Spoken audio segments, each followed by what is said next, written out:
Hello, welcome back to Theater Journal Shorts.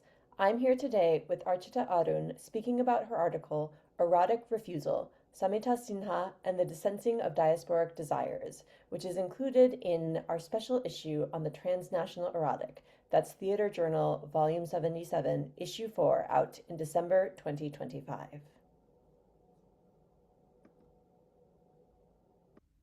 Hello, thank you so much for joining me today. Hello, thanks for having me. I'm really excited to dig deeper into your article. I was wondering if you could start off by giving us a brief summary of the topic and your main argument. Yes, so in my article, I argue for erotic refusal as a diasporic mode of being and becoming in the world.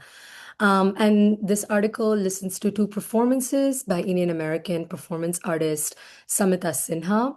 The first piece being her 2018 work, This Ember State, and her 2023 work, Tremor.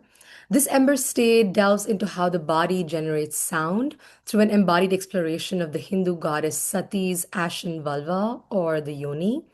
And Sinha retells this myth by attuning desire to sound. Tremor, on the other hand, opens a portal of relation where sonic vibrations can be experienced between the performers, the audience, and the architecture of the space. So I contend that erotic refusal for Sinha emerges in relation to the flesh and the fleshy nature of desire for minoritarian subjects by unpacking a series of sonic encounters with tremor and this ember state that I experienced as an audience member.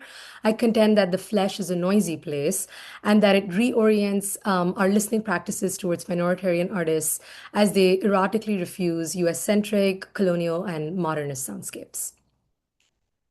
Thank you. That's all fascinating. I think it really connects well to a lot of what's been going on in theater and performance studies scholarship, as well as performance in the US around this sort of sound and embodiment. But love that you're bringing in this diasporic minoritarian perspective.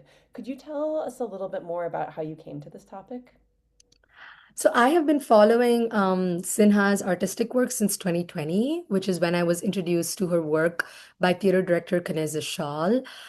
Shawl's piece was the last one that I saw as an undergraduate student at NYU in Abu Dhabi.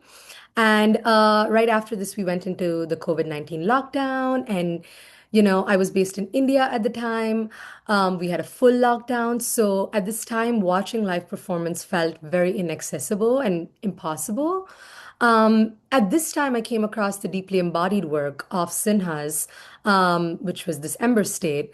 And I was moved learning about the piece and reached out to the artist to discuss our shared interests in brownness, femininity, diasporic refusal, and this triangulation between sound, music, and vibration. With my own background as a classically trained singer in two forms of Indian music, Carnatic music and Hindustani classical, I was able to establish a vocabulary of sound with Sinha. And I particularly became interested in how her classical training led to a deconstruction of sound through the body. As I started grad school, I came across the concept of refusal, and that became the framing for my dissertation project. When I read Introduction to Performing Refusal, Refusing to Perform by Lillian Mengesha and Lakshmi Padmanabhan. And essentially, I just put these two things together, and that formed Erotic Refusal. Great, thank you. And I mean, you've already started to gesture in this direction by speaking a little bit about your own training and your interest in your dissertation project. But I was wondering if you could speak more about how this particular article connects to your broader research, and maybe also to current topics in theater and performance studies like refusal, as you've already mentioned. Yes. My larger dissertation project is called Resonant Bodies, Sensing South Asian Diasporic Refusal, and it explores the embodiments of desire and pleasure as forms of refusal to normative representations of the self through by studying the works of three South Asian diasporic artists. So Sinha is one of the artists I'm writing about. My second chapter is on Swiss Tamil hip hop and R&B musician Priya Raghu, and my final chapter analyzes the time-based media work of Singaporean Tamil artist Priyagita Dia. I'm interested in how refusal emerges differently for these three artists through their uniquely diasporic practices that enables them to undo expectations that are projected onto them as South Asian women artists by the audience. Sinha, for example, makes aesthetic choices in her citation of bowel traditions within a US-centric context to doubly challenge the norms of being an artist with Indian heritage, as well as the legibility that's demanded of minoritarian artists in an experimental theater setting in the attempt to be legible. So I think that refusal lends itself well to visibility while allowing her to remain obscure to an audience. As you mentioned, there are a lot of conversations going on about refusal right now, most notably Tina Camp's work, but there's been other scholarship that has extended that work, insofar also as to refusal and vibration and sound. So I believe my article contributes to that body of work. But there's also been a lot of there's been scholarship around refusal in relation to the expressions of feminist and queer desire. And I think erotic refusal contributes to this conversation by identifying specific moments of erotic refusal in Sinha's performance practice as an artist who is sparsely studied. This is my attempt to bring attention to her work as a sound and performance artist who is continually engaging somatic practice to think about how we can endure in a colonial regime via sound, breath, and silence. Thank you. I think that, I mean, all of that sounds really fascinating, especially the way that you're connecting across these different geographic locations, different bodies of work, and Sinha's work itself sounds absolutely amazing. With these video interviews, one of the things that we're hoping to do is make scholarship like yours more accessible, especially to audiences who might not be as familiar with that body of work that you've just been citing, such as undergrads. So I was wondering if you could give us, your idea of a few key takeaways that you'd like readers to come away from your article with, maybe how it connects to broader trends and what's going on, not just in scholarship, but theater and performance today as well. That is such an interesting question. And when I think about it, I think about how I would explain this article to myself as an undergrad. And I think the way I would approach it is that Sinha employs erotic refusal as a diasporic strategy of being and becoming in the world. So what this means is, through sound, through vibration, and through silence, you're invited into this experimental theater space where Sinha collaborates with artists who have very different diasporic identities to kind of undo what it means to bring tradition to experimental theater. I also believe there's a lot of workshopping that for example, write about in my article.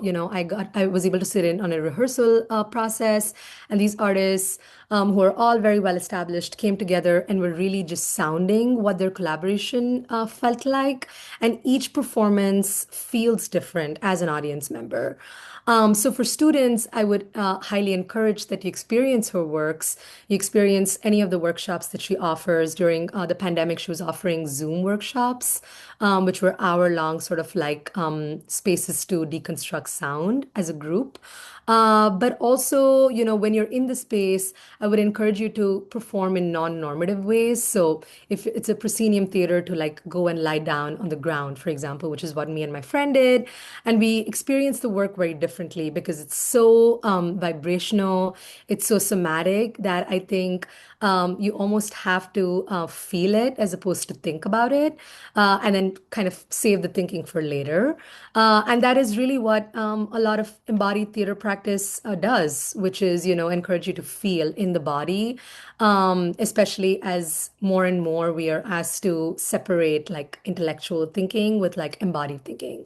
So to really, I think sound studies and vibration studies really encourage us to do that. And that is kind of the invitation that Sinha offers.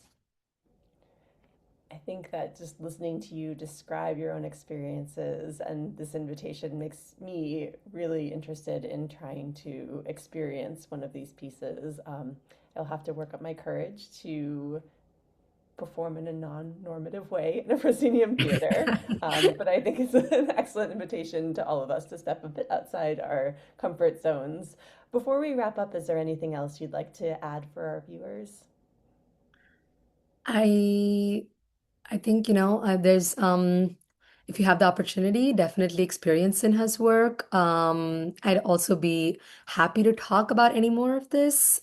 So feel free to reach out and think about any of it. And yeah, I think I do want to underscore that collaboration is very central to her practice, and it's gestured towards in the article. I really think about her work as a constellation, like all of these artists coming together to create something beautiful and unique, and also something that makes you listen to the noise of our outside world while being in a performance space. So, how can we kind of start to enact listening from within, to just really think about listening beyond the ear, like full body, like listening as a full body experience is what I would offer.